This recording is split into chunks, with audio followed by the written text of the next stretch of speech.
All right. I think we're live, Thomas Daniel Queter. It's me and you. As most of our audience already is aware, um, Kevin is under the gun. He's got a lot of things going on. So he like things like he just had a new baby. Things like uh, he's got an upcoming surgery that he's going to have to deal with. So tonight I found a co-host, and tonight the conspiracy theorist has become the host. It's an amazing turn of events. Joining me tonight, guys, you've seen him on this show before. Him and I did lives back in 2020 when we were campaigning together. Senate was I in Senate District 51 and you were Senate District 52? I can't even remember now. It was so That long is ago. correct. All right. So me and you did a lot of stuff together, including filing our petitions, campaigning, lots of Facebook Lives, probably 4 or 5 of them. And then Don't forget, right before the campaign, we actually made the news of the Libertarian Podcast. we did. That's true. That's true. We did that national LP podcast. We did all sorts of great stuff. We had a little podcast going with like 3 or 4 of us that got together and like bitched about the lockdowns because we knew that was an injustice, that it was incorrect, that it was anti-science. We were busy telling people that as politely as we could. Was because we were talking about the known positive solutions to viral incidents, like vitamin D. Yeah, like vitamin D is a good way to maintain your health, right? Like it's a good way to make things happen and keep you in shape. Like lots of people recommend it. Lots of doctors, our buddy that our doctorate of science, Dr. Mark Bremen, was very positive on vitamin D. Legit Harvard trained Syracuse professor. Like guys, like it was real back then. It's real now.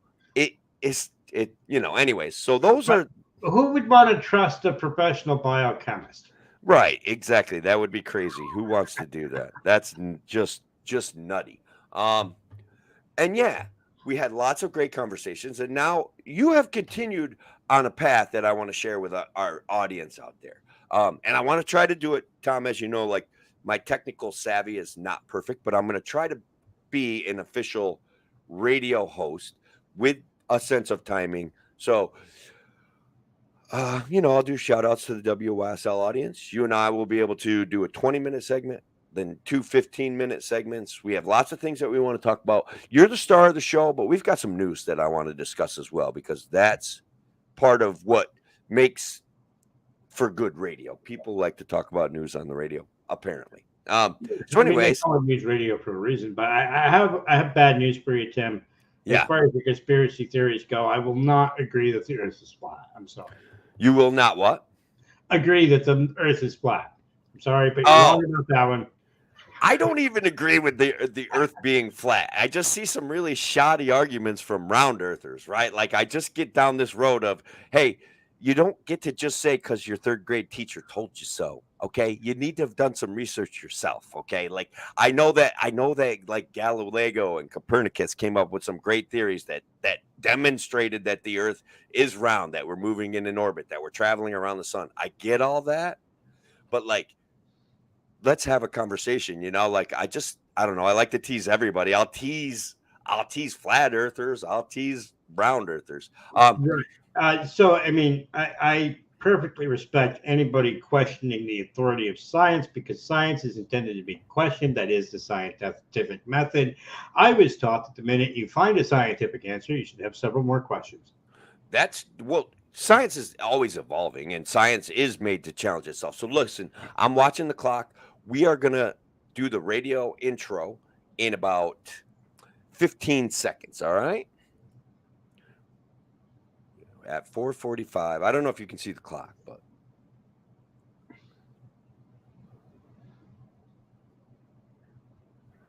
and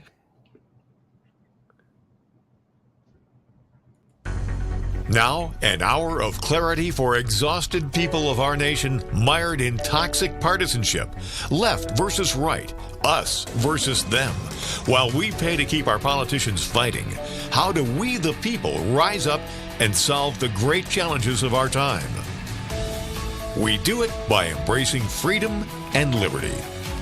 There may be no such thing as a free lunch, but this hour is as close as it gets. Welcome to A Free Solution. All right. Welcome to A Free Solution. I am your host for today, Tim O'Connor, the Freedom Variant. It's been a while since I've actually hosted the show. Normally I'm sitting in the second chair. Kevin Wilson takes on the obligatory host duties. Tonight, it's me and Thomas Daniel Queter. Now, Tom's been on the show with us a couple of times. Tom is making some headway, some progress. He's going after some libertarian solutions, and I want the world to get updated. So I want to give a shout out to the WYSL audience for joining us in this mission. I want to give a shout out to our Facebook friends and our friends on Twitter and all the people that are here to get the Queter update. Tom, how have you been, sir? I am fantastic. First of all, in the time from when I got the first crowdfunding wheelchair in 2019 to now have a lifetime supply of durable and well-built wheelchairs that are capable, right, for myself. A lifetime supply. I have so many wheelchairs, I'm giving them away, and they're all that good. That's amazing, guys. Tom and I have spent a lot of time together going to Libertarian Party events. We campaigned together for New York State Senate, and the wheelchair that Tom has is not a standard designed, provided by Medicaid and Medicare style wheelchair. All right, it's like a tank. Tom, do you know how much your wheelchair weighs? The one that you were using when we were hanging out. So with lead acid batteries, that wheelchair was 550 pounds, but we've upgraded the battery system and it brought it down about 50 pounds. So it's about 500 pounds now. And that wheelchair is originally about 20 years old. You could get it through the systems at the time. You can no longer. Right. Okay. And because of that, it's no longer made. I went through, I was trapped in my home for 5 years. I want you to think about that for a minute. Being trapped in my apartment, which you've seen, Tim. It's not this nice virtual background, for 5 years. What would that do to your mentality? Well, first of all, as you know, I'm slightly insane. I have a kind of a nervous tick. I like to run around. I sense that you and I have a very similar personality, like that you're not a kind of a doer, a go-getter, a guy that wants to be involved in things. And so I know that it would drive me crazy. It would hurt me. It would hurt my physical health. It would make me sad. And so how did you come up with the solution to that, Tom? Like that's the thing. Like, how did you get out of a government issued wheelchair onto something else? Well, the first solution was crowdfunding that first used one. The second solution was apparently running for office. There are some people in the party who criticize me. I could have done better. I could have done this. I could have done that. You should have said this. You should have said this instead, or whatever. Yeah, they were just trying to help, Tom. They weren't trying to rain on your parade. They weren't trying to make you sad. They weren't trying to steal power for themselves. They were just trying to help you. So sure. Yeah, that's what they like to say. Yeah. But considering that race, the money I spent versus the money my opponent spent, my votes were a lot cheaper.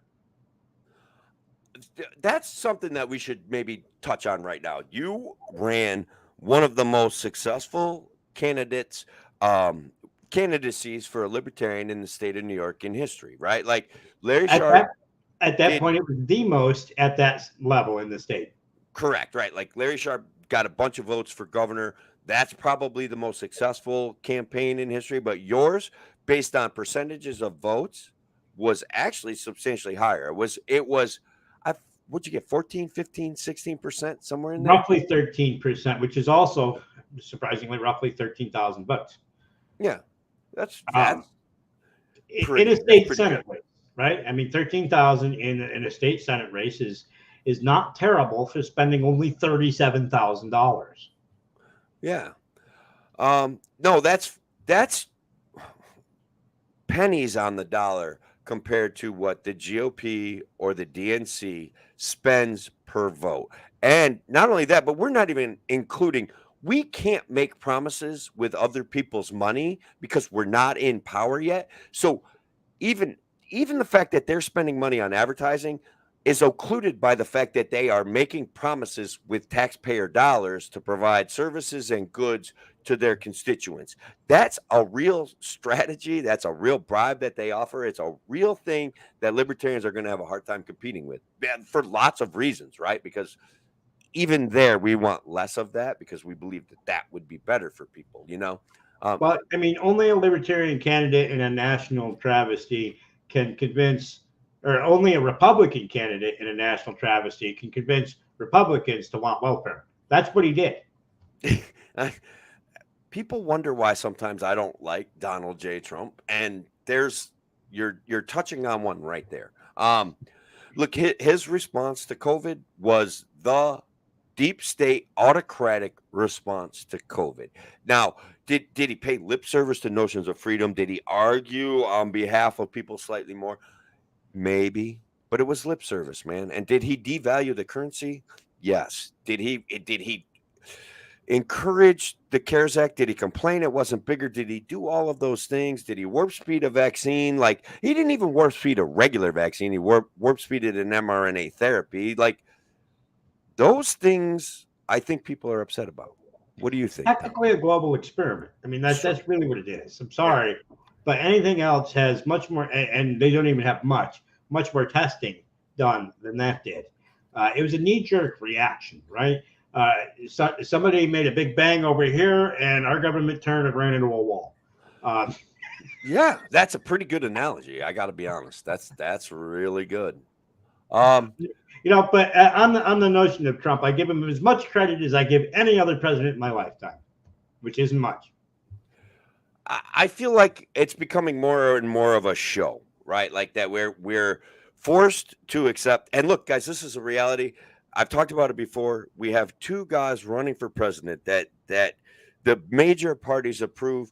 That I don't know that we could pick anybody. We could pick Queter and O'Connor and have them run against each other. We'd be less controversial, less stimulative, less dopamine addictive than either of these two. So that's a testament to the state of our nation right now. That we've gone too far down this emotional rabbit hole. Like, and they do it on purpose. They're bringing it to us. If your favorite news channels pundits aren't pointing and screaming their opinions and telling you how to vote, then obviously you wouldn't know what to do, because you can't be a rational thinking human being. You have to take the emotions. You have to take that finger in your face, and you have to accept somebody else's screaming opinions, because that's the only way we'd be civilized. Which is weird. And it was actually something that to reflect back on our 2020 race, that was something that you and I, in our multitudes of libertarian podcasts where we got together during the lockdown and talked about the fact that it looks like the government wants me to hate my neighbor. And I don't think that, I think they've gotten better at it, Tom, to be perfectly honest. They've every cycle, Tim, every cycle. After COVID, they got even better. They turned it up to 11. Like, they turned it up to a 12. Like, they made the joke Spinal Tap irrelevant because we didn't even know it could go that high. You know what I mean? It's like, wow. Well, earlier we were talking about being trapped in your own home and how it's psychologically bad for you and causes neurosis and depression and emotional problems. And then 2020 happened, and now we have Biden and Trump again. I mean, so it's amazing. We're going to talk more about politics later and news stories. I want to circle back right now, Tom, to some of your current projects, the things that perhaps being a libertarian, how it shapes your philosophy, being a libertarian, how it shapes your new business motivations, being a libertarian, and how you want to use your libertarian ideology to actually bring people new products that may serve them better, right? I mean, I don't want to give away the ghost, but like, let's talk about this. that's one aspect. But I mean, I am the star, as you said. Can we talk about me first? That's the bigger thing in my life. All right, let's do it, brother. Go ahead. I'm here for that. So I was born disabled, and we had a conversation before the show, Tim, where I asked you, if you look at me, am I very obviously disabled? And you went, well, yeah. It's true. And here's the thing. I grew up poor, and healthcare, even then in the 80s, was so unobtainable that my parents caved and went for welfare for me. So Sure. I had Medicaid. Sure. Which actually kind of worked back then, right? When I turned 18, I was already in the system. I was already on welfare. And I remember, I turned 18 on June 24th, 2001, and it would have been early July that I went to the post office and I got that first check that was my own to manage, right? And I look at it, and at that time it's like $700 and some dollars. And I'm thinking to myself, I can't make a life on that. That's not living. That's just staying alive. I don't want to be a heartbeat on a respirator with no brain activity. I want to have a life. Right. And Okay.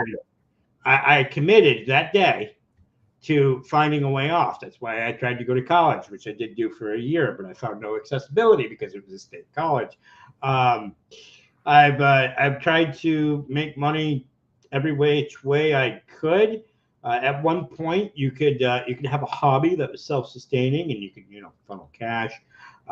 So I was selling books. I bought bulk used books. I refurbished them. I sold them online. Then the New York State came down with the internet tax, and that canned that.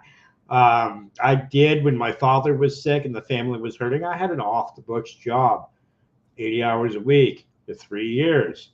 And I'm willing to say that out loud and in front of anybody. I don't care. We were trying to survive and keep what was ours. And if anybody wants to penalize me for that, go ahead. But here's the thing. Every avenue of entrepreneurship or seeking work as a job was cut off from me. If I have more than $2,000 in the bank, my health care gets cut off. At that time, that meant wheelchairs and about $30,000 worth of medication that I worked very hard to get because I had to circumvent the FDA to get it. A year, right? That's $50,000 to $65,000 every 5 years for a wheelchair at that time, and that's $30,000 a year. You do the math. That's about $160,000 a year, right, for my healthcare needs. Right. How am I gonna just step out into a job that covers that or has insurance that covers that, especially when the wheelchairs break down all the time? Let me hold your thought, but I want to frame it in a different way because this show has talked about what is perceived as, or what is called, a welfare cliff, right? Where there is no way for you to transition from being on a system and abiding by every single rule that system has to a better, productive life for you. You are forced there by well-intentioned regulations. Like I wanted to say when you were talking, like jump in and say, hey, that's why we created welfare, for people like you. And here you are saying exactly what people need to hear about governmental systems. They're rigid, they're punitive, they're abusive. Now, please, I'm sorry to interrupt you with that, but I want to frame it for the people out there in the WYSL audience, why I'm who I am and why you're who you are. Go ahead. I apologize, Tim, but I am going to have to correct you. The government does give you avenues to transition. They just don't work. I could package products under the sub-minimum wage for people with disabilities for as little as $1 an hour or less. Okay, which enough. Leaves you no opportunity. If I were ambulatory and disabled, I could clean toilets for that amount of money and be a public spectacle. It's slavery. Texas used to have it. Most states, it's as low as what you get in prison for labor for those with disabilities, and they justify that by that only removes a little bit of money from your check, and you make it back up by working your butt off, and then you don't lose your health care. So you don't actually gain financially. You just become slave labor. And this actually goes back to Margaret Sanger's chart regarding eugenics. It's interesting. Um, Yeah. yeah. Yeah. I So, mean, there's a whole history subject there that I don't right. necessarily want. I want to keep the focus on you. We And have I'm a moving. limited amount of time. Yep. So then there's the ABLE program that allows you to earn, well, to save, right, up to, I think it's 11 or 12,000 a year when your income is 11 or 12,000 a year on SSI. And if you do become gainfully employed, they'll bump that up to 27,000 a year. Which is still like Not enough. it's not enough to cover your leap off of the welfare system. It's Correct. nowhere's near enough, right? Right. And I'm complaining about my situation, but a single mom with 2 or 3 kids, it's even worse. Yeah. It's got to be, right? Like that there's that's one of the many reasons I became a libertarian, Tom, was that I grew up poor, right? I grew up poor. I We experienced situations with welfare. We managed to transition away from those systems, but the answer was never good enough. That there was always this issue of freedom, of choices, of limiting people's possibilities, and then all of a sudden you go from one level of living to you go into productive work, and your standard of living drops. And we didn't have to face the healthcare challenges that you had to face. Like that's I want people to understand that. I think that that's incredibly important. um when we get into the next segment of the show, we're going to talk about some of the strategies that you have implemented to work your way off of this system. We're going to talk about some of the basic projects that you've worked on, and that are currently working on, that aren't just going to benefit you, but could benefit this concept of the entire system. I think that you're a hero. We've talked about this in the past. So let's just maybe introduce some of the things. You have several things going on. So Give me I am in the process of removing myself from disability welfare, and that is not due to any government program. That is not due to any benevolence. That is not due to anything else I'm doing. That is simply technology advancing. I can monetize my social media feed, and that is actually starting to happen in work. So if you want to help me get off of disability welfare, you can look me up, Thomas Daniel Queter, Quiter, on Facebook, and follow me. Interact with my posts. That makes me a little bit of money. There's a subscription option. It's 99 cents a month. If I get 1,050 subscribers, I replace that SSI check. I don't replace some of the other things I get, but I'm okay with that. I am working on monetizing TikTok, Twitter, and tomorrow actually I have a meeting with somebody who's going to try to teach me how to make money with crypto. Okay. I mean, and if you get some good advice, I'll take any crypto tips that you have, because so far, my story with crypto is buy high, sell low, and be like, what the heck is going on? This stuff is a scam. Though I do see some potential in crypto, that this agreement between you and I, that we have stored value in a digital form. I like that concept. I just feel like a part of me is paranoid about it. So listen, we're coming up on a break. It's a hard break. We have a lot more to talk about. We've got a couple of news stories that we want to talk about, even a little bit of a shout out to something that Trump is getting credit for right now. Definitely making fun of the New York State cannabis legalization. And you have another big project that I want to discuss, because it's huge what you're doing. It's absolutely huge. We will be right back. All right, so there we go. First segment in the can. We have a lot of comments out there. We have a lot of viewers right now, and I think that is exactly what you deserve. Are there any comments worth showing? What's that? You want to see a couple comments? Here's Yeah, I mean, we're on the Facebook part, right? Yeah, we're on the Facebook part. All right, vitamin D is why Trump was called the Orange Man. That's from our friend Shelley. Um, she actually suffers with some issues that she proactively challenges and takes care of. And she's fantastic, brilliant commentator, regular viewer of the show, and much appreciated. And a disabilities advocate. Yes, exactly.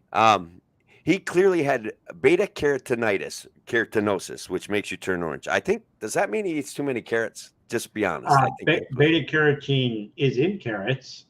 Okay. It's also vitamin A, vitamin D, and yeah, the beta carotene. That's basically. She's right. Yep. Shelly, also Tom and Tim. This is going to be a great show. Shelly, we appreciate that. She's been a long-term like libertarian advocate, long-term proactive member of our community. She's an absolute blast. She too is beholden to the welfare system. Yeah, yeah, and look, we've all, a lot of us have been there. Our friend Patricia Blanchard, she's way upstate in New York. Her friend Amber needs a durable, good wheelchair. Hers breaks all the time. I think when we talk about let's save it for the next section, but I think you have some answers there, don't you? Yeah, almost everybody I talk to that uses a wheelchair says that. And I think I'm going to ask you to explain why that is. Like when we get back into the actual radio show part. Stephen Becker, our friend, is out there saying the best state senate that money can buy. And is it though? And yes, it is in fact bought by money. But like, the best. And I know he's joking. He's being facetious. Stephen, I will sell you a Facebook subscription for 99 cents. I mean, honestly, I think I'm going to sign up for it, Queeter. I think that you have a good idea here. And so it's 99 cents. How often? A month. Oh, okay. All right. I think I can do that. I could have made it higher, but I chose not to. I could have restricted content, but I chose not to. It's voluntary. I think that's great. And of course, not all heroes wear capes. Thank you, Steve, for that. You don't know when I don't wear a cape. You just haven't seen me wear a cape. I've seen some of your Halloween costumes. They're wild. We're going back in 20 seconds, Tom. So hang in there.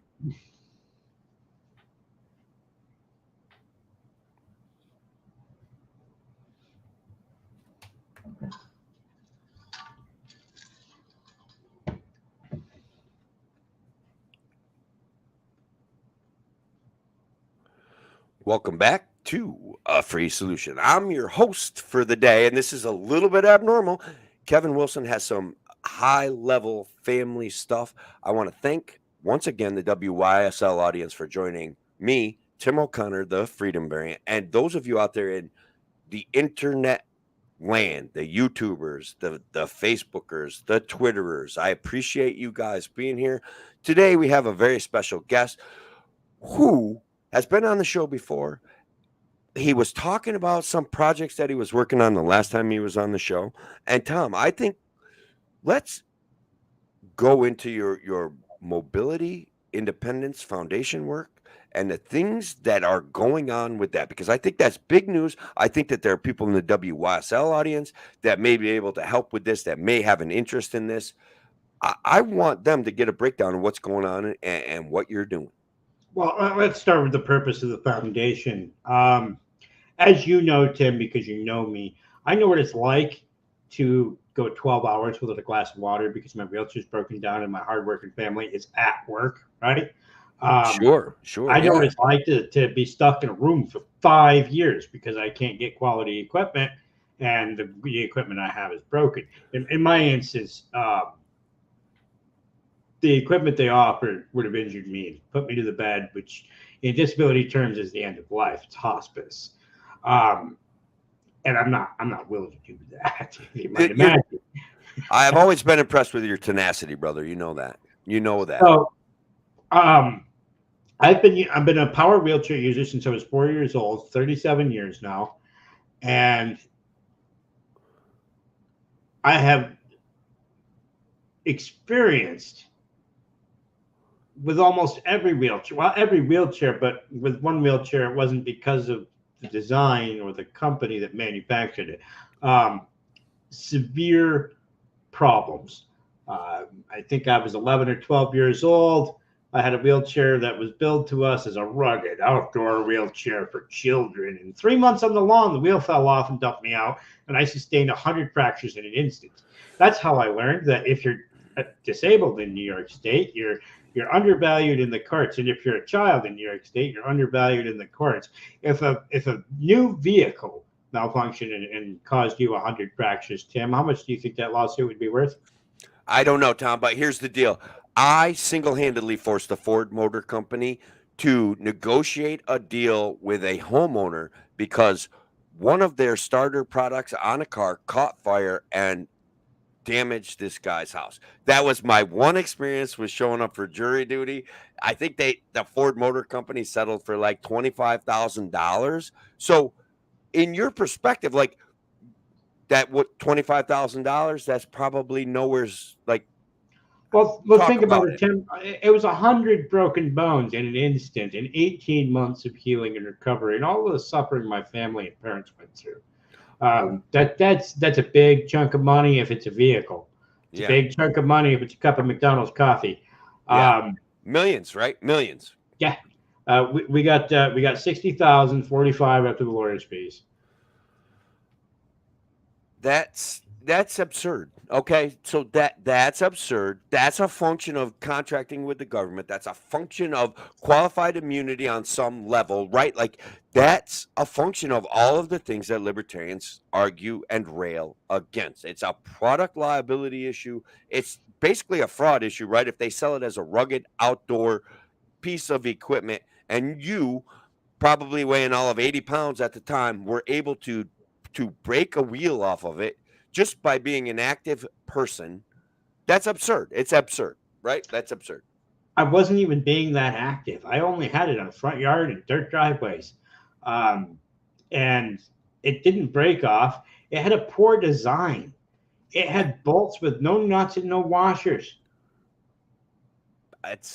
See, that's another libertarian conundrum, another libertarian issue. When the government contracts with entities for mass-produced items, you get whatever box they want to fit you in. That's what you get, right? Isn't that? I mean, am I handling that part right? Like, do you get where I'm coming from because you No, live you there? absolutely are. Okay. The other interesting thing is that there is such a thing as a lemon law, and they're pretty heavy on wheelchairs and other such equipment, but they're not enforced.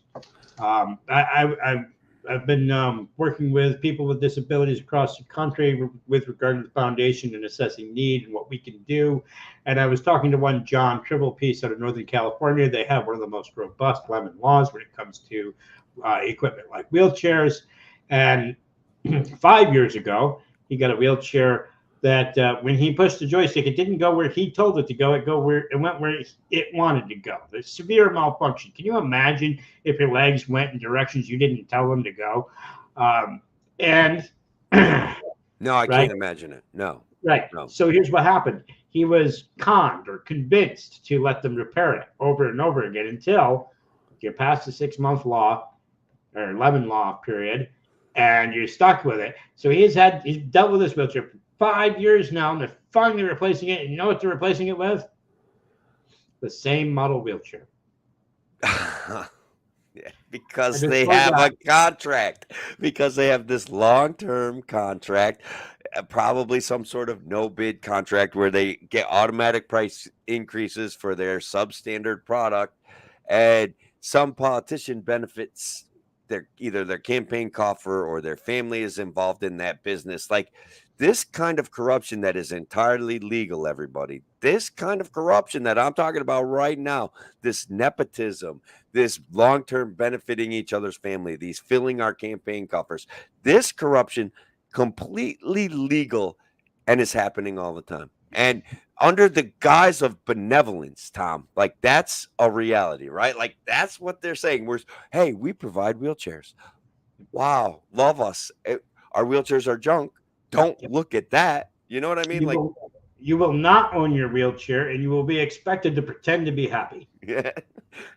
Thank us for our service, Tom. Like that's what they're saying. You know what I mean? Like, all right. So, but you have an answer to this, right? Like we're criticizing.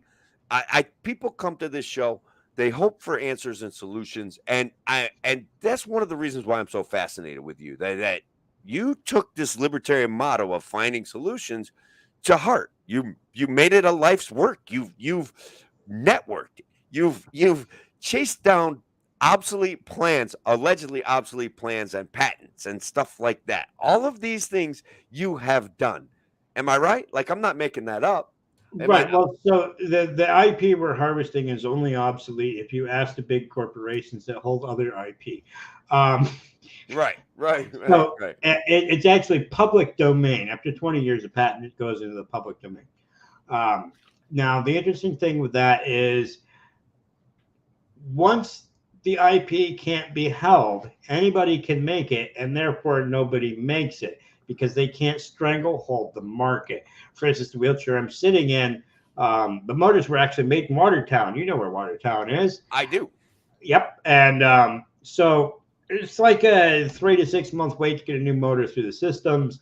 Yeah. And, I had some resources through family. I decided to call the company in Watertown and say, hey, can I buy this motor? I need it for my wheelchair. And their answer was, no, we're contracted with the company that manufactures the wheelchair. We're not allowed to sell it to anybody else. Oh my God. Oh my God. So that's the government contracting is incredibly profitable for government contractors. And then everybody else gets left by the wayside, right? Like, okay. So there's one other key point to make here, right? We hear a lot of talk about how big pharma has too much control over the government. Well, what we don't realize is that big medical equipment has always had more. Arguably, big pharma is just getting into its own with its whole interaction with the same model. It's a brilliant, profitable model.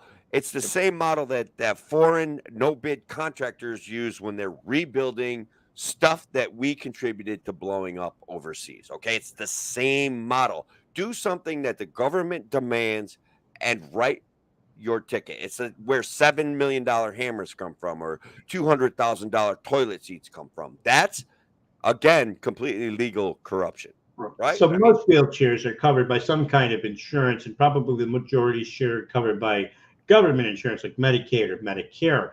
And therefore, who owns the delivery system of that equipment? The government. Right. Because even private insurance is regulated and subsidized by the government. So I'm sorry, if you have your own private insurance, taxpayers are still paying for that. You do not get a get-out-of-jail-free card from me. Now, everybody... But they get a legal get out of jail for free card. Like that's the thing. They get to sidestep real responsibility. Yep. I'm sorry to interrupt you, but go ahead. That's market capture. And when you have a captured market, especially one captured by a government, there is no incentive to make better equipment because the sale is forced unless you just choose not to have a wheelchair. And how does that work? Like that's not going to work, right? So we develop systems that are supposed to be kind and compassionate and help people. And the reality is that is what? How would you classify it? I mean, I would classify it as evil. Oh, wow. Okay. All right. You went there. See, you have to live with it. So I was going to be like corruption. Okay. A collaboration between business and government that ends up not serving people, that they try to cross the I's and dot the T's and come up with a set of rules and regulations where they put Thomas Queter in a category and they say Thomas Queter gets this wheelchair. Now, right. So, I mean, economic corruption is definitely involved. That's in everything. And it doesn't matter what system you're under, if it's capitalism, socialism, this ism, or that ism. Humans are flawed. That is a fact. Centralization is evil. Oh, there you go. Keep going. So, love it. Now we can look around. I'm complaining about wheelchairs, but let's look at the rest of the world. How's your iPhone doing, Tim? It's a great piece of machinery, isn't it? I think so. It seems Right, to be okay. It seems right, to work well.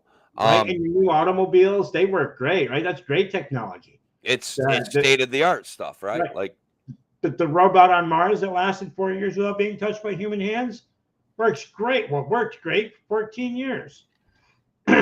um, the big ships that go through the ocean, modern technology, the internet. What we're doing right now remotely over a piece of software is great modern technology, and a lot of technology is also robust. You look at the trucking industry, look at the ATV industry, and you see a lot of robust equipment. You look at wheelchairs, you know what you see? the same Scary thing contraptions. that was there in 1950. Like with some Yeah, minor silicone advancements on the hand grips, right. right? And the interesting thing is that a lot of these companies are actually owned by parent companies. And so you think you're looking at 5 different brands, but it's all the same thing. And if you deconstruct it in your mind and you look at the parts, you can tell these are all the same parts. I that's a reality that everybody is starting to face, though, that there is this big overriding oligarchical style of hierarchy, right? Like that these big companies own. They rebrand their products. That we are buying the same junk from the same corporation that's heavily invested in the government. This is where Kevin's a radio host and I'm a conspiracy theorist, brother. You know what I'm saying? Like, Well, but I know I'm right. Like, right. it's almost undeniable. It's almost inarguable. Like, we competition has been destroyed. Right. Well, so what's the largest airplane manufacturer that's subsidized by the government? All of them, but Boeing. Yeah, and how's their record been looking the last 10 years? Well, their maintenance seems to be getting called into question. Their product, actually, the maintenance isn't getting called.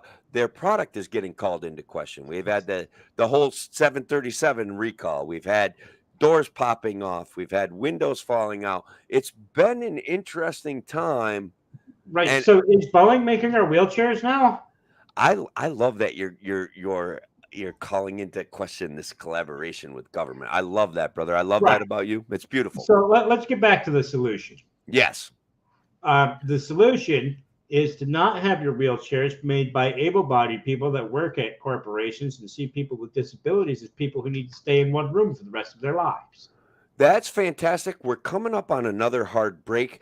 I think that we can carry this into the next segment, but we do have to do some news for the WYSL audience. We have to do a little bit of news for the people out there in Facebook and Twitter and YouTube land.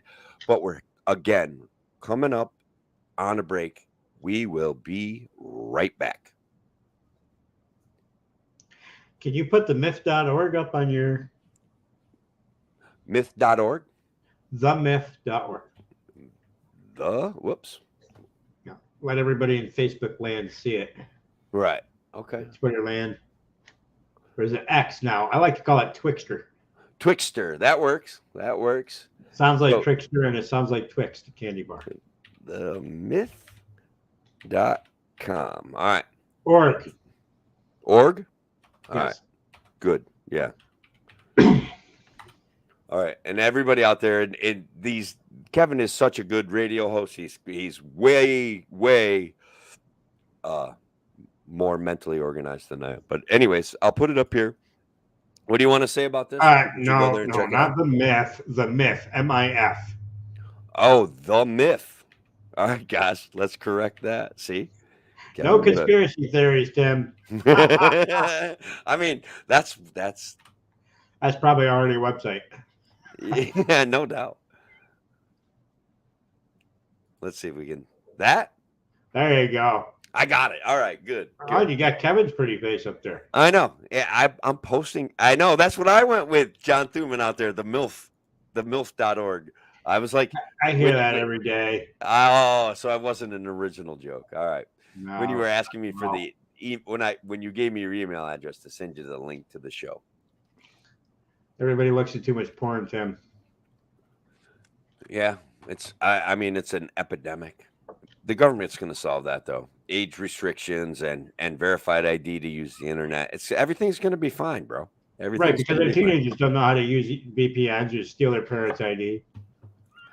Oh well, they honestly, right? The parents in this situation are definitely outgunned by the younger generation. They don't stand a chance. Um, That's always been the way it is, though. The younger generation has access to the more modern, and they learn it quicker and sooner. yeah, yeah, absolutely. So where were we at here? Like, what are we going when we go back to the show? We're gonna do a few more minutes on this, and then I think we want to talk about the stellar system of cannabis legalization in New York State. Oh, I love that, And by the way. I want to talk about Trump um, using his political clout to and look. I'll get into where if we've got enough time, I'm going to get into where it's probably part of a dog and pony show where we're being led around like, oh my God, Trump, who wants to build a brand new, beautiful building for the FBI. Yeah. Um, So, if you'll give me the first few minutes to wrap it up about the Mobility Independence Foundation, I will. mhm. Just don't sidetrack me. Yeah, I know. I get bad. I'm bad like that. All right. We will go back at uh, we'll call it about 15 seconds from now.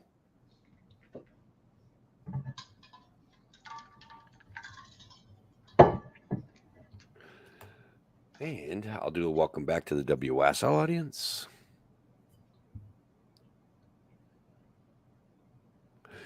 All right, welcome back to A Free Solution. I am the host for the day, Tim O'Connor, the Freedom Variant. And as you guys know, I'm joined by Thomas Daniel Queter.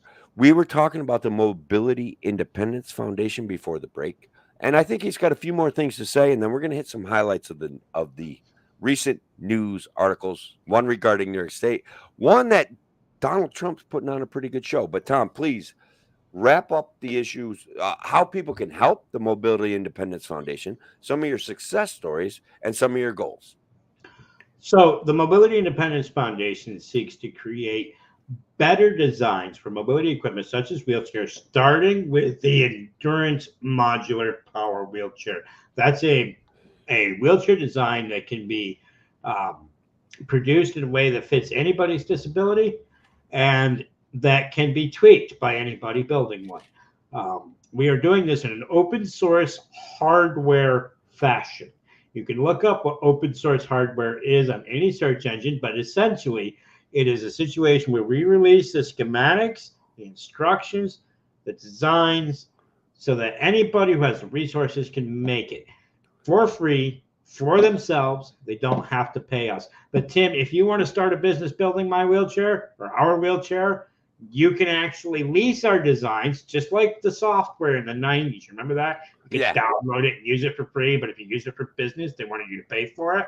Sure. Same kind of situation. So if you decide you want to make this wheelchair, you can. You just have to give us a little money to feed our projects and perhaps actually give away wheelchairs. Beyond that, we can network with other organizations, which there are many organizations that are repairing wheelchairs right now. Anywhere at any given time in the world, there is an organization that is repairing used wheelchairs to either give them away or for the users that bring them in. Beyond that, there's equipment closets that can organize a group of 7 people. And we tend to look at wheelchairs and we think, man, what a complicated machine. That's so hard to do. No, it's not. A high school tech class can do it, Tim. Yeah, no, that's great. We've proven that with the intellect of some of our people. No, I'm kidding. We have an electronics engineer in Georgia with 30 years experience, owns his own business. And the motor controller that he has made for us is undergoing testing right now. It's actually our first part. We have a prototype, and he has load testing equipment, and that's where he runs a current through the device until the device fails so that we can see where it improves. He has set 2 sets of test equipment on fire. The motor controller is fine. I love that. That guy's my hero. That's fantastic. And we have a robotics engineer working on the human interface device, which most people would call a joystick, but it's that whole box with all the buttons and all the functions. Yep. That's in Massachusetts. We have a Rochester Institute of Technology graduate who owns his own company that offers accessibility and disability repair functions or services, right? And he's in Webster, right near Rochester. And guess Okay. what? He's disabled. Yeah. Oh, Now, is he? um, Don't you have a guy with a CNC machine that can that is custom? Devin. Okay, That is that's what I Devin. thought. Yep, That's what I same thought. All right, guy. so that's fantastic. Guys, Devin Hamilton makes the news in that area quite a bit. yeah. He likes to talk about disability issues. He sent me a joking text earlier about working against the oppressive and ableist government. I thought that was beautiful. He was making a joke, but he also, you get four of us wheelchair users together, and man, we hate the government.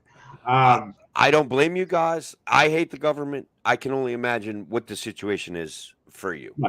So the interesting thing about an open source design is that we're not expecting people to build every little piece and part. In fact, our designs are harvesting technology that's off the rack and already available. We're buying some of them on Amazon. Fantastic. Fantastic. Already That's good stuff. exist. The airbag suspension comes from the trucking world. They use it in the cab seats. Um, the motors can come from anywhere. Electric motors are a dime a dozen anymore. And raw materials are raw materials. You can get them from any supplier. So basically, how would people help you out with your goals? Like, I know that getting involved on your Facebook page would be fantastic for you. Subscribing to you on your Facebook page would be a step in breaking the chains of welfare that you are trying to fight against. But when we get into this Mobility Independence Foundation, is that the Liberty Memes group? Can they help with that? Is that where we're going? No, Liberty Memes is a Okay. separate organization. All right. They are assisting us with the fundraiser, but the best way to give us money directly for the best use of the foundation is go to the website, themif.org, and you can read more about what we're doing, and you can hit that donate button. But ultimately, really spreading the word. Share this podcast if you're online. Tell your neighbor about it. And ultimately, what we really need are people with disabilities, Tim. Okay. We have an impact survey or a personal story survey on our website. You can click that link at the top. If you use a wheelchair or other mobility equipment that's caused you problems and you can see what's wrong with it, or you can at least tell us what it's done that's not right, that inspires our next projects. If you're using an electric wheelchair and it's having problems, or you've experienced those problems, you can tell us about that. And if you want to rant and rave and swear about how horrible technology and the government is, you can do that. I'll read it. Yeah, especially the government. Do that. So no, the impact stories and the personal survey is very important, because I am a person with a disability that is a spectrum disability. I can't even speak for somebody else that has my disability. We need everybody. If you are a physical therapist, an occupational therapist, or a doctor that has dealt with this a lot, you can fill out that survey and give us your professional. We even had a psychologist fill out the survey, because they already understand just how detrimental, as you and I were talking about, it is to be trapped in your own home for 5 years. Yeah, that's brutal. If you have a loved one, you can fill it out on their behalf or with what you've experienced. We need that information. Right now, we have a project and we're going after it. And we just landed a $200,000 grant, which will cover the majority of that project. But we have a much bigger budget because we're not stopping at a power wheelchair, Tim. We're going to go on to a child's wheelchair, because children need to be able to explore and learn and take minor risks, right? Obviously, they're children, so we're not going to go wild. Me personally, I'm going to strap a rocket to one of these, go out to the desert. That's not a joke. No one doubts that. That would be awesome. And, I believe that people should be able to find their own purpose in life. If you can't do what you want to do, what you love to do, what fulfills you, then why are you here? That's my perspective from myself. I mean, I am sick of this concept that all I need are my prescriptions and my cable TV. That's not a life. We deserve better. We are human beings and we have human rights. And one of those human rights is leaving our home and participating in our community, while we seek our purpose and our future. And believe it or not, Tim, an awful lot of us want to be able to hold a job and raise our children. And you Uh, can't do that with inadequate equipment. and I think one of the focuses here, Tom, is that you're kind of trying to do it without contracting with the government. That you Oh no, want to you find a will not be way. able to get you will not be able to get our equipment through Medicaid, Medicare, or private insurance. You will, in fact, have to rely on benevolence. Oh my God, charity. It works. It We're in does work. Yes, we've talked with another organization called Direct Relief. They've been in the business, I think, for half a century. And what they do is they organize benevolent donations of medications and hospital equipment that they supply not only in this country, but to 60 other countries. And it's been working. It's a business model that works. Every corporation wants a pretty picture and a PR stunt, and every corporation wants a tax write off. And so you're offering them a tax write-off. Is that what you're Yes. saying? All So right, I basically, love it. it's free materials to build wheelchairs, Tim. Who wouldn't accept that and who wouldn't get on board with that? All right. So look, this is beautiful. TheMyth.org. Look up Thomas Daniel Queter on Twitter, on Facebook. He's trying to start a cult. He needs a little bit of support with that. You can subscribe. You can just interact on his posts. Tom, I am going to test your libertarian credentials right now. New York State, once again, and tell me what you think about this. New York State court strikes down marijuana marketing rules. The ruling is the latest blow to the troubled rollout of the state's recreational market. Where are you at on the New York State legalization of marijuana, Tom? You mean it was illegal before? Well, arguably it was illegal. Arguably, I had a friend, check this out. I had a friend that was growing marijuana, making money, had a USDA license. New York State came in, changed all the rules. His product got confiscated. Like, Yep. this is a guy that has invested years of his life in growing a good product. And because New York State changed the rules and the licensing requirements, the state police came kicking in his door, took his guns, took his weed, and it was like 25, 35, $40,000 worth of product that they sold for him. Somebody accused him of selling it by the roadside. But he's lucky he didn't get shot. Arguably, right? Like, arguably, that's a real problem with police interactions. Sure, he's We lucky. do live in the state that choked a man to death for selling a loose cigarette. Got tax evasion. They will choke you to death for tax evasion. Selling a loose cigarette is tax evasion. We can't have that. We On can't. that note, I am growing my own tobacco now. Good for you. Is that tax evasion? I don't think it is, right? It's technically not illegal, but I'm Good. sick of paying these prices, and unfortunately, I haven't been able to quit. Yeah, I've got to do something about my cigarette smoking. It's way too expensive. The kids don't thank me enough for all the contributions to the taxes that I offer. And honestly, I feel like the government may just be abusing that money. Well, they are. Absolutely. Fair enough. So look, this issue here that we're dealing with in the New York State striking down the marijuana marketing rules. Apparently, your little mom and pop weed shop couldn't advertise through a third-party provider online.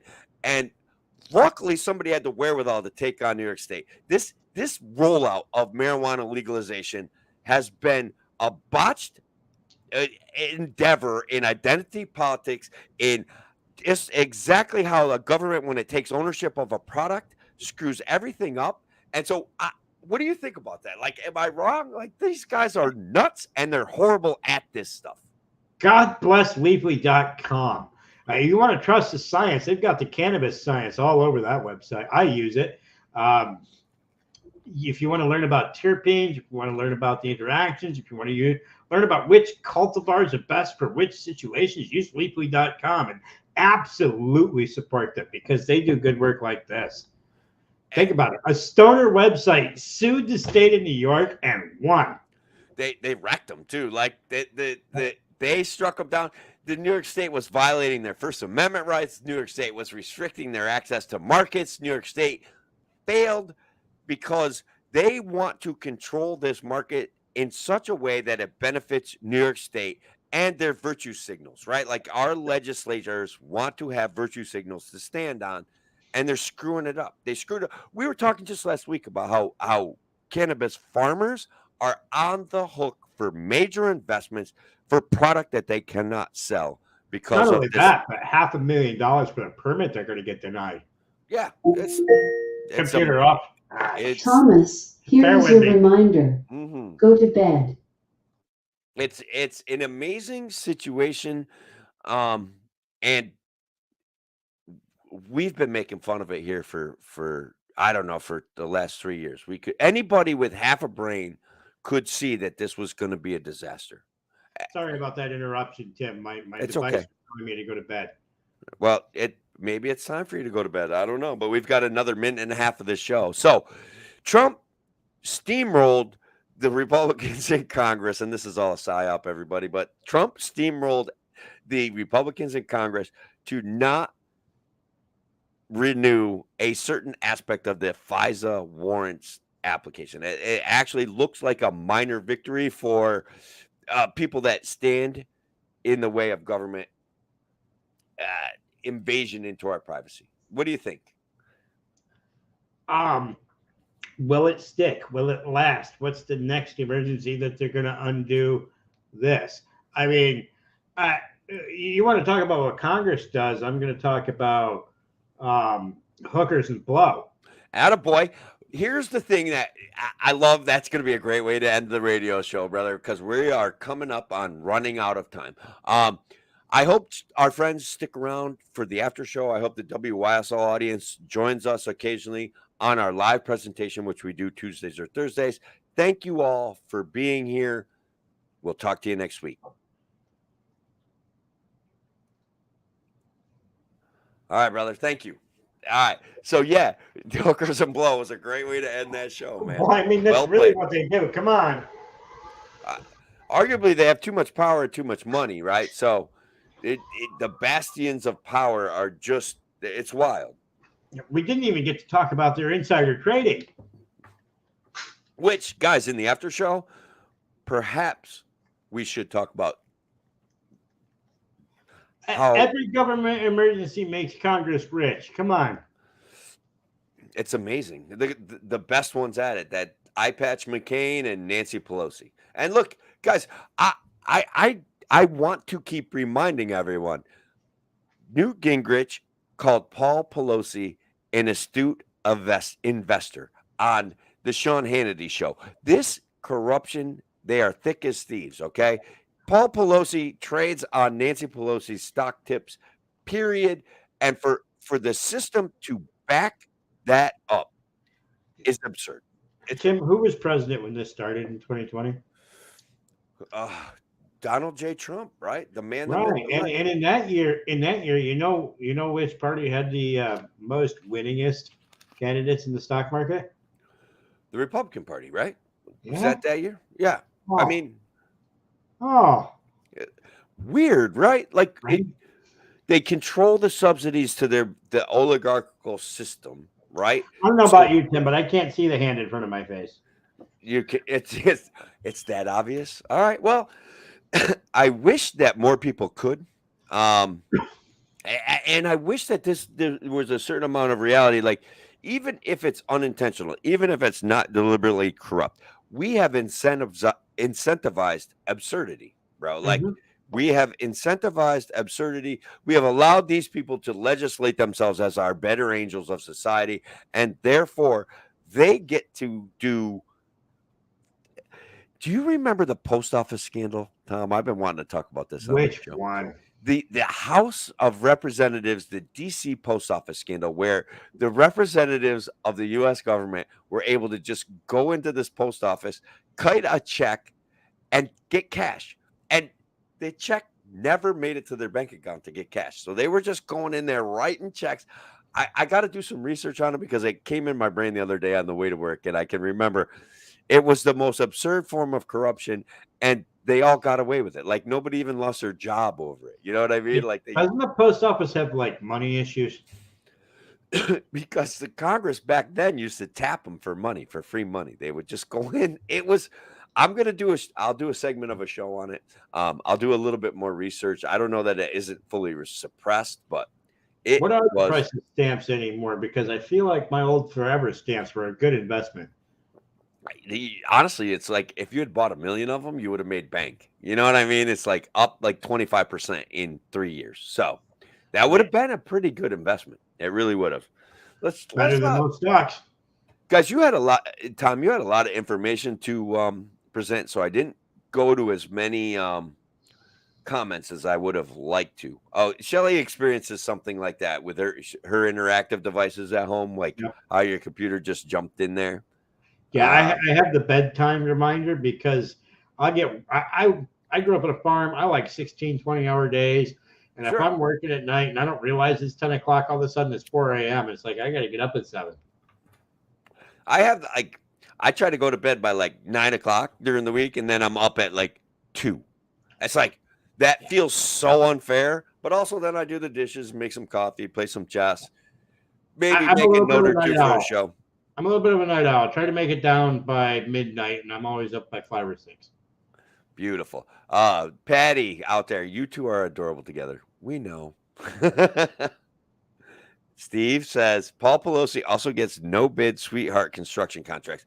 Amazing. Imagine that. Like Paul Pelosi as a contractor, right? Running a construction business makes perfect sense. That's how you make bank in the government, right? Stop outing yourself, Tim. I that was I had one government contract when I was an official kind of residential contractor. Um, and I literally hated it, right? Like it was so check it out. It was holding landlords responsible for what tenants did with their garbage. So they would call me, I'd have to go clean up garbage. I'd send in a ginormous bill and they'd stick it to the landlord. And I'm like, something about this seems unjust. It's not the landlord's garbage that I'm And going to clean up, but it sounds like something I'm familiar with. The standard sidewalk rule. The government puts in a sidewalk, and the homeowner is responsible for the maintenance and keeping it clear. And you can actually call the town or city, and they'll come clear it, and then they bill the homeowner.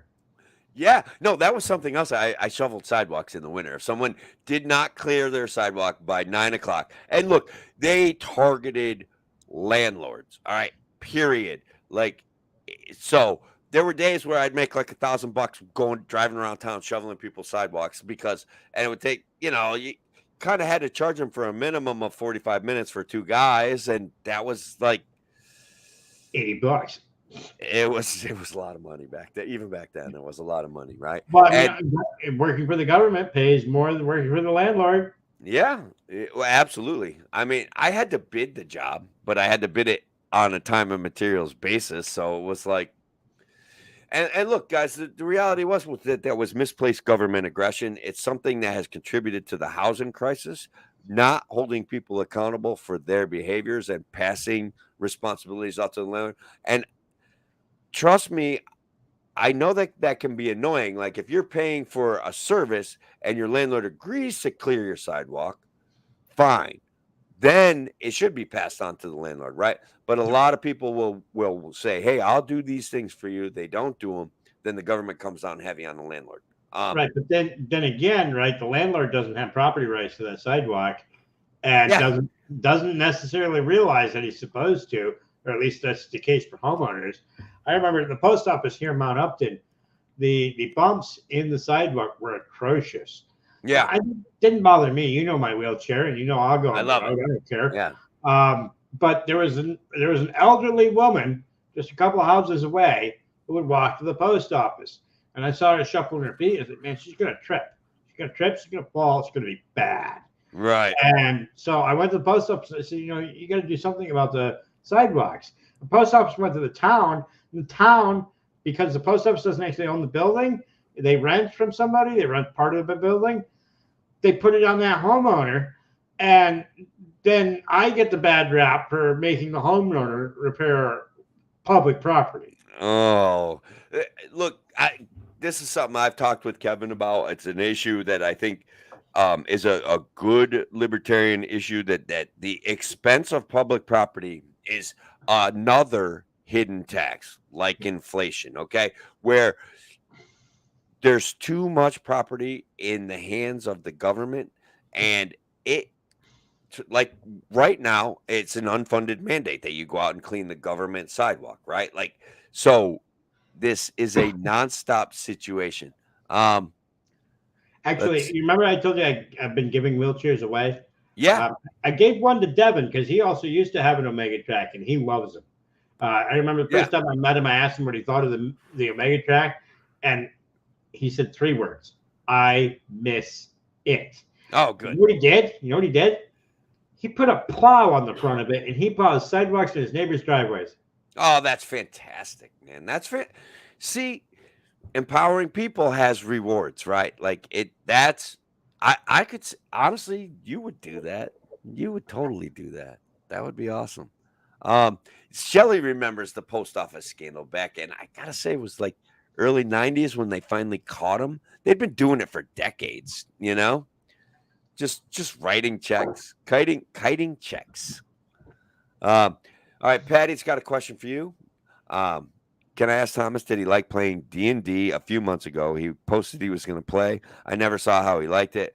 Our games, we always F the governing body of the realm over every beautiful. They F the governing body of the realm over every time. I love that. That actually did happen.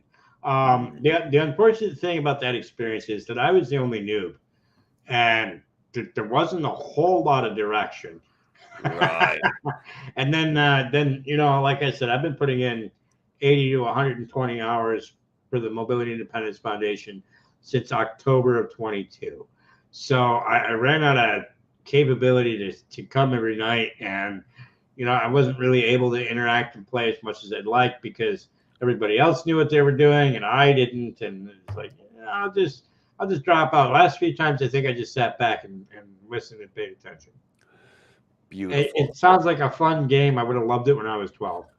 So what I loved it when I was 12. What I found is that it like social media has dopaminic rewards, right? And it's a very powerful form of escapism, and it's also very enjoyable. Like you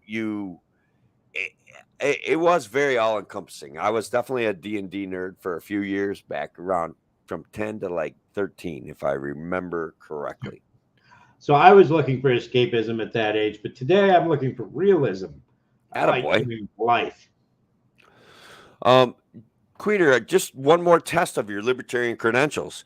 Joe Biden has a plan to lower to lower.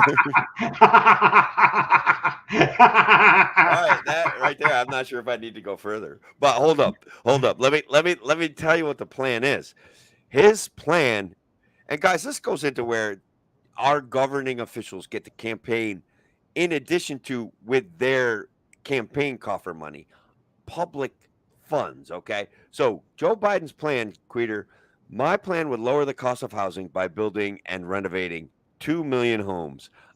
And he's calling on corporations with record profits to pass their savings on to consumers.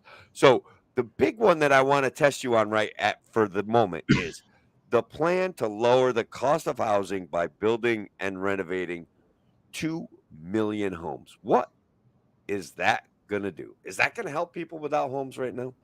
Right now, probably not. That's going to take time. Um, but the reality is, I don't think we have as much of a housing shortage as we do as a priced out issue. In Chenango County, a couple of years ago, I was talking to a different nonprofit, and they stated that over 5,000 residences were just abandoned because of the cost of living and upkeep in New York. Yeah. That's directly attributable to the tax rate, the property tax rates, the school tax rates, the inability, guys. There is an inability for homeowners to rent out properties in a way that they can trust their government. Okay, so let's say, as I see my youngest son heading off to college, I have extra space in my house now. Right, I would consider renting out a room. Why Now, would you do that? Just build a shooting range. my property is not big enough for a shooting range. That would be irresponsible. Why? Just put up the right backing. Back I in the day, the school in Mount Upton had a shooting range in the basement. well, maybe I just go out to my waterfront and shoot ducks, which is completely legal. But let me let me finish this story. All right. So So I would consider maybe I want to rent out space. Maybe I would rent it out for next to nothing.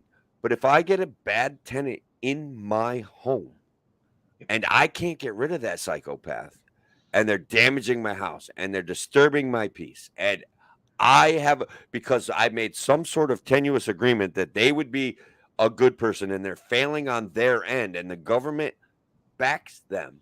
I'm not doing it. That's a piece of the housing crisis. There's certain government programs that incentivize homelessness. I think that the government going in and distorting the housing market even further, like they have with taxation, like they have with rules and regulations. I Healthcare. I can't see how this is going to end good, Tom. I can't. Well, it doesn't just apply to tenants, Tim. If you get a new girlfriend, she turns out to be a psychopath and she's been there for 30 days, you're equally screwed. We've got stories about squatters taking over $1 million properties and getting to stay there for months and months and months and months and months. That started in New York City.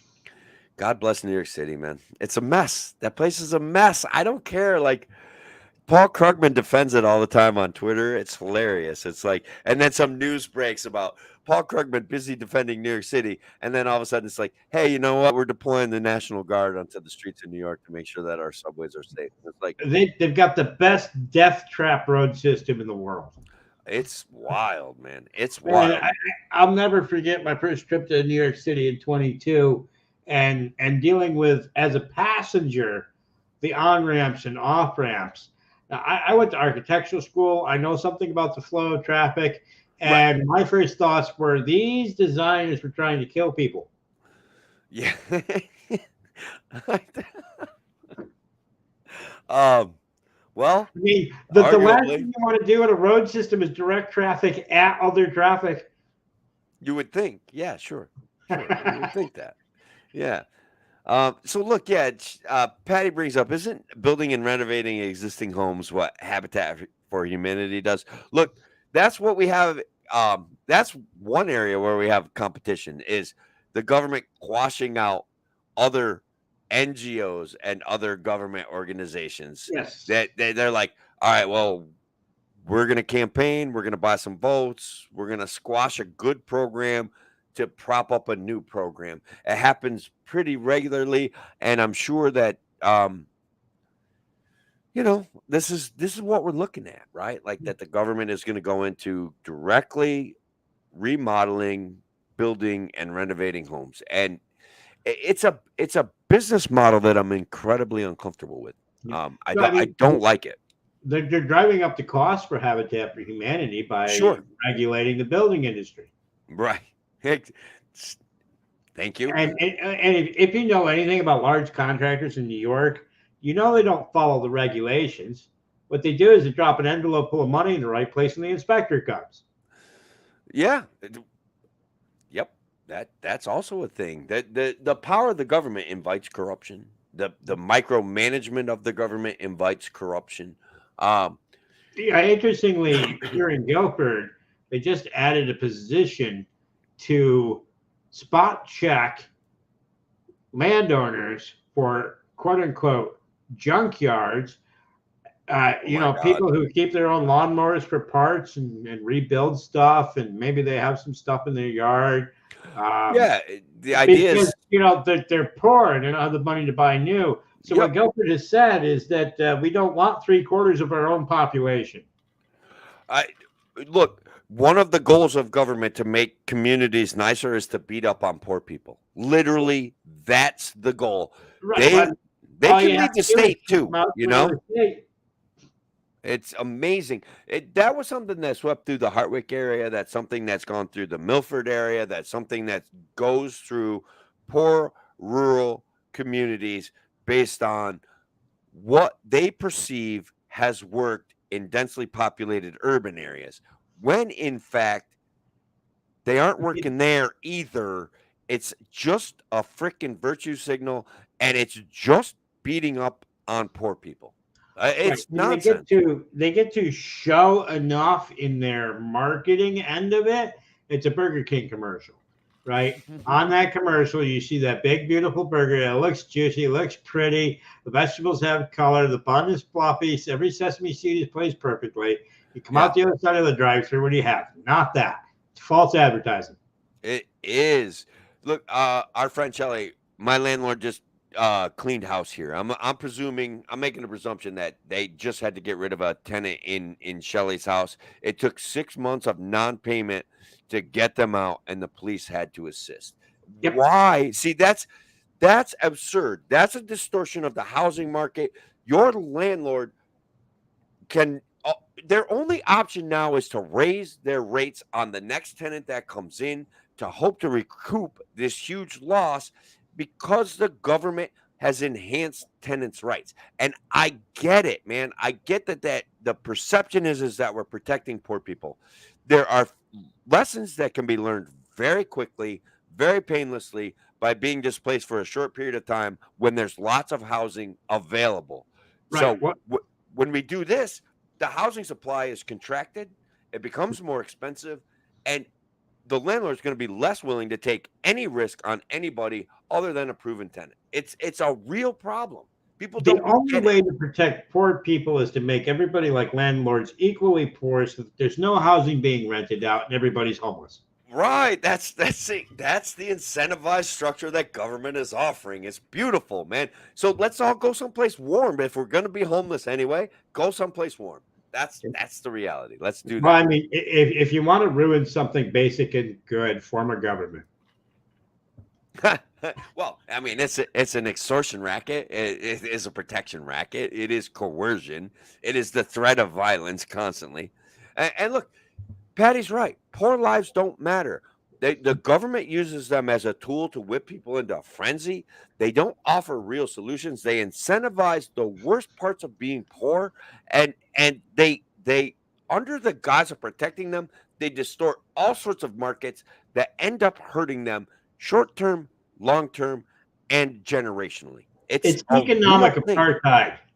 Wow! Oh my God! Dropping a bomb, Queter. That's Always hard. has been. Yeah, that's true though. It is true. I mean, the only reason they separate out things like race is because, well, I mean, we have more black people by percentage who are poor because 150 years ago they had nothing, and their ability to build up generational wealth and reputation, and I mean the quote racism is systemic, but it's not really racism as much as classism. That's why Martin Luther King was assassinated right before the People's March, which was to specifically include poor white people.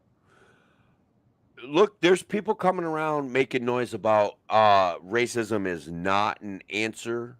Like the government serving racism narratives is not an answer. That if the government wants to serve poor people and like that the issue is to serve people based on class, to serve people based on economics. This was a I wish I could remember the guy's name. I listened to him on a podcast. I have a question for you, Tim. We were Sure. talking about the subminimum wage for people with disabilities earlier.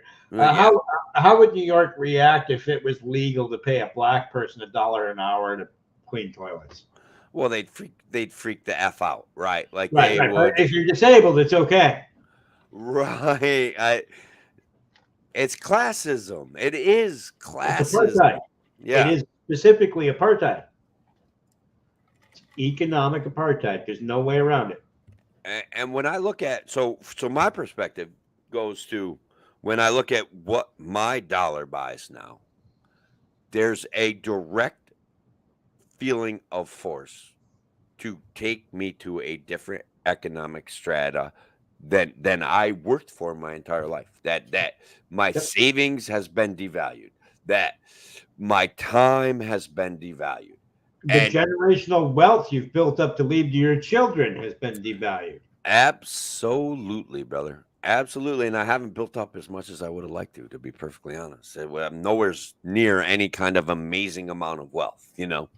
Um, Well, wealth is a measurement of what you have. It's not necessarily you have a lot.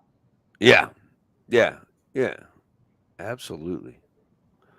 Yeah, so look, let's see what this one is. Doesn't matter what your religion, your color, your gender. If you are poor, You do not matter. They they do not, right. And Patty, they as Patty knows and is becoming more aware of, the government will virtue signal on that feeling of displacement, on that feeling that the government, they then in fact manipulate you for your vote. They don't end up helping you, and they make promises like they're going to, and then they never come up with a program that actually serves you, right? Like that's a Oh, reality, man. I have to disagree, Tim. Okay. They Do it. come up with plenty of programs that serve you by checking boxes. Okay. Right. But I think we covered that because I'm going to use your own words to disagree with you, because when they check boxes, that system ends up benefiting Nobody. nobody. Well, Creator, again, it puts money in some corporation's pocket, right? That Well, finances this it market capture. depends on what you're talking about precisely, but yes, it does often. It also causes a higher rate of psychosis in social workers, higher rate of depression, higher rate of Sure. suicide. I mean, the social workers can't even keep up with the rate of change and regulation in their own jobs. They don't know what they're allowed to do. That's half of what I do with my advocacy is work with the individual and their social worker and tell them, look, this is what you can do. You need to do it. Sometimes I'm working with their healthcare. This is what's covered. You have to do this. And Right. it's amazing how nobody can keep up with how fast things are changing. And they're not changing for the right reasons, they're changing for the wrong reasons. The more things change, the less we can keep up, the less we can keep up, the less we can get what we need to stay alive. And what happens then? The people we want the least die. I'm not kidding. Oh, no, you know what? It was an uncomfortable laugh, and probably in a sense an inappropriate laugh, but I want to be clear that I laughed in a way because I felt what you were saying. You know what Yeah, I no, mean? Like that. I get it. I Okay. just it's it might be a little personal to me, right? I mean, I've spent Sure. well over 20 years reaching out to people in situations, particularly regarding disabilities, and the number of people that I have talked to who are rotting to death because they're not getting what they're supposed to. Right. Yeah. Yeah, that's where we're at. Look, I still like don't mind discussions about structural racism. I do like that people seem to be waking up to the fact that there is a class apartheid, that there's a poor apartheid, that there's a shrinking, like regardless of Joe Biden's like word salads that he offers, the middle class is under pressure. If the Right, middle class is under pressure, the poor are under pressure. Like this is real, that their economic freedoms are being curtailed. That's absolutely a fact. right. Well, I mean, the only way to curb racism is to elect a guy who passed the or pushed the 94 crime bill that imprisoned the largest amount of black people for small amounts of cannabis Right. ever. Ever. How did this that's the thing. How did this guy end up in charge of everything? Is it because he's an incompetent adult and the system can run Puppet autocratically king, without him? puppet king, puppet king. Yeah. Right. I agree. I mean, the only way that we're ever going to stop racism in this country is if we lock up all the black people. Joe Biden is right. Vote for Joe Biden. He wants to imprison all the black people. Oof. Oof. Um, yeah. I mean, look, man, those prisons don't fill themselves, and I mean, we've talked about this before, but the contracts in private prisons are ridiculous. that it's The yeah. taxpayer and the state and the government get penalized if we don't keep them full enough. That's a reality, right? That's an incentivized imprisonment system. And look, they failed miserably, but some of the decriminalization campaigns that they were working on were well intentioned and on some level good ideas, except for they took it to, hey, let's screw with everyone's property rights and allow people to behave poorly. It was actually turned into one of the most racist things ever. It's like, okay, end the war on drugs. Stop throwing people in prison for small amounts of any kind of drug. Let people do what kind of stupid shit that they want. And then instead they turned it into, we're going to change, like we're going to let people steal, let them walk into stores, disrupt the store's existence, and now stores are closing all over the country because of this change in the ability to prosecute people that are stealing and shoplifting. And arguably that's a property rights issue, right? To a degree, but why are those people stealing? Because they're poor. And why are they poor? Because the government's fucked them. Like, that's the reality. The government Right. has So quashed I believe- opportunity in their neighborhoods. It's bullshit. Get to Zoning, the they root of use the zoning. problem. Get to the root of the problem. Let people work and live.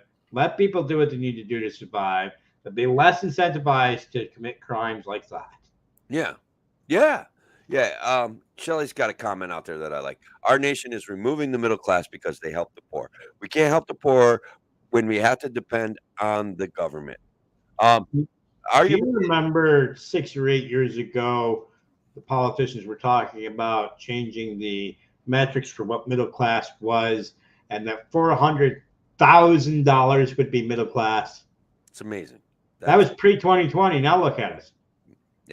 Now with the devaluation of the dollar, should be $1 million, I guess. I don't know. It doesn't even make sense. These guys are they spout gibberish, right? Like, that doesn't have any basis in economic reality that we face. As far as I'm concerned, they've Well, disconnected themselves deliberately. So that's where trust the we're at. government that tells you that Pop-Tarts are healthy. Sure, the standard American diet is, yeah, exactly. All right, brother. Look, I've had a blast. I wish you continued success. I hope you get 1 million subscriptions. But regardless of your successes and failures, I think if you keep going, success becomes inevitable. Like, you are on a great track, and I Thomas appreciate Daniel it. Quitter, never quitter, rarely quieter. Yeah. But no, that's a point to make, right? Before we really end this show. Sure. Failure is not failure if you learn and move on. Never stop trying. If you're in a bad situation, keep going. Don't give up, because that's how you find success. And what is my success is not anything great. I'm not looking for millions. If I get millions, I'm moving to Thailand because their healthcare is like $5 on the 50 grand here. But the only failure is the failure to try. Absolutely, man. Absolutely. Well, all right. Patricia, love this show. 100 thumbs up. We appreciate that. Remember to like, comment, share, help us spread the news. I think Queter has an important message. And look, guys, it's late. We've ran an hour and a half. I had a blast. I got to Patricia- edit the show. Go ahead. Patricia, get your friend to fill out that survey on the website. Oh, yeah. That was Patty. You have a friend with a problem with a wheelchair. Queter wants information. The Mobility Independence Foundation wants information, and maybe that's a pathway to some sort of help. All right. So, on that note, though, brother, I got to. Cheers. Yeah, I gotta go to bed. Yeah, don't cut out right away. I think there's some recording that's got to upload. Sure. But we'll chat after the show for a few minutes. All right. Hmm. Thanks, Okay. guys. Appreciate it.